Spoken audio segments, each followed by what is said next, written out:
Let's go together to Helsinki. ഞാൻ താമസിക്കുന്ന സ്ഥലവും ഹെൽസിങ്കി ആയിട്ടുള്ള ഡിസ്റ്റൻസ് ഓൾമോസ്റ്റ് 50 കിലോമീറ്റേഴ്സോളം ഉണ്ട് കേട്ടോ. അങ്ങനെ നമ്മൾ ഹെൽസിങ്കിക്ക് എത്തിയിരിക്കുകയാണ്. ഞാനപ്പോൾ ഓർത്തു നമുക്ക് കുറച്ച് ഷോപ്പിംഗ് ചെയ്യാനുണ്ട്. അത്യാവശ്യം ചോക്ലേറ്റ് ക്രീമി ആയതുകൊണ്ട് ഒരു ചോക്ലേറ്റ് ഇവിടെ ഇരിക്കട്ടെ എന്ന് ഞാൻ വിചാരിച്ചു. ഈ സ്റ്റോർ എനിക്ക് ഭയങ്കര അഫോർഡബിൾ ആയിട്ടാണ് തോന്നാറുള്ളത്. ഈ സ്റ്റോറിൻ്റെ പേര് എന്ന് പറഞ്ഞാൽ നോർമൽ എന്നാണ്.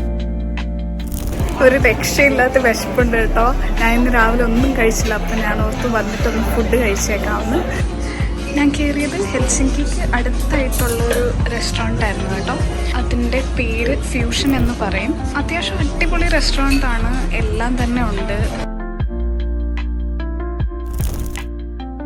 ഞാനിപ്പോൾ പൊയ്ക്കൊണ്ടിരിക്കുന്ന ഹെൽസിങ്കിയിൽ ഏറ്റവും പോപ്പുലർ ആയിട്ടുള്ള ഒരു പള്ളിയിലോട്ടാണ് കേട്ടോ. ഈ പള്ളിയുടെ പേര് സെൻറ്റ് നിക്കോളസ് ചർച്ച് എന്നാണ് അറിയപ്പെടുന്നത്. പക്ഷേ ഹെൽസിങ്കി കാത്തഡ്രൽ ചർച്ച് എന്നും പറയാറുണ്ട്. ഈ പള്ളിയുടെ ഒരു പ്രത്യേകത എന്ന് വെച്ചാൽ ഇത് ഏകദേശം 173 ഇയേഴ്സ് പഴക്കമുള്ള ഒരു പള്ളിയാണ് കേട്ടോ.